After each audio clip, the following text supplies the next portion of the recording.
So, you were saying we've been asking for more. Yeah, we've Job been, work. like I told you when Kim Zufeld was our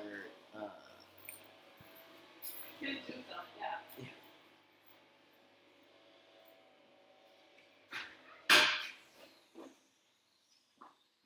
yeah, but like I said, when Kim Zufeld was our center director, she had a meeting.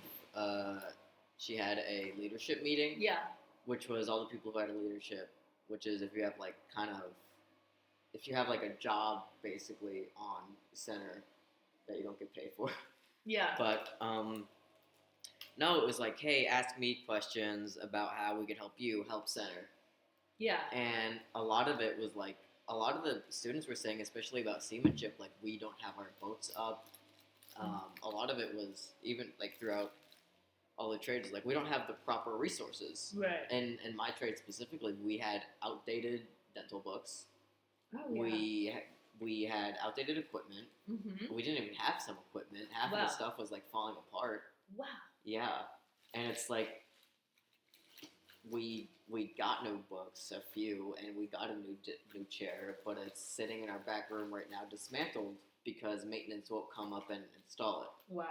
And it's like with seamanship, the ironwood hasn't run in years. Even though Job Corps, since I got here 2 years ago, said they were fixing the ironwood. Wow. So people haven't been able to get sea time.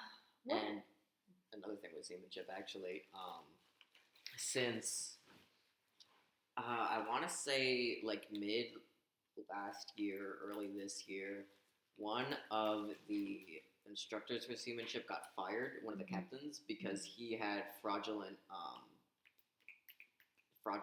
certifications. Ooh. He bought his certification. Wow. Wow. Yeah. So that sparked a whole investigation from the Coast Guard. The Coast Guard. And now the Coast Guard doesn't want to work with Job Corps, or didn't want to work with Job Corps, so it's been really hard for them to get there. That's still not been in the paper, has it? No. Wow. Yeah. So that happened a while ago. Cut ties with Job Corps, not completely, but on a testing scale. Kind of, it's not as rigorous a vetting process. Yeah. And now the people have to go down to Mertz to get all their stuff done. And they feel like they wasted their time on. Oh yeah, absolutely. Yeah. A lot of people I knew transferred out of seamanship because that happened and into a new trade. Yeah. So they had to start like all over again, even though a lot of the people I know spent like a year in seamanship. It's a 2-year program. It's like the longest. Yeah. Wow. So, where did Job Corps come from? Like, it was like a vision from the 60s of like education. I guess people needed more like labor work. Yeah. I'm guessing. I don't know. Yeah. In the 60s, people needed more labor work, and like people needed somewhere to go, so they started up something like this. Did it start out all men, or was it? I believe it probably started out all men. Yeah. Right. Just from the time. Wow. Man, and the location, how does the location affect everything? Because I feel like it is kind of desolate when you get out here to this section of the forest. It's pretty out there. Yeah.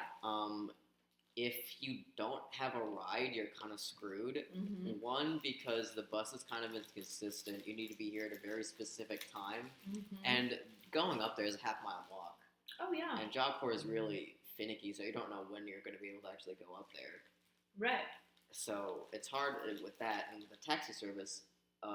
the only reliable one only takes cash, and none of us have cash here because they all pay us on our card. Yeah, totally. So it's like, unless you have a ride, you're screwed. And a lot of the people, some of the people I knew haven't left campus. Is he mad or is he locked out? I don't know. I'm gonna check. Oh. Hey, were you locked out? Are you okay?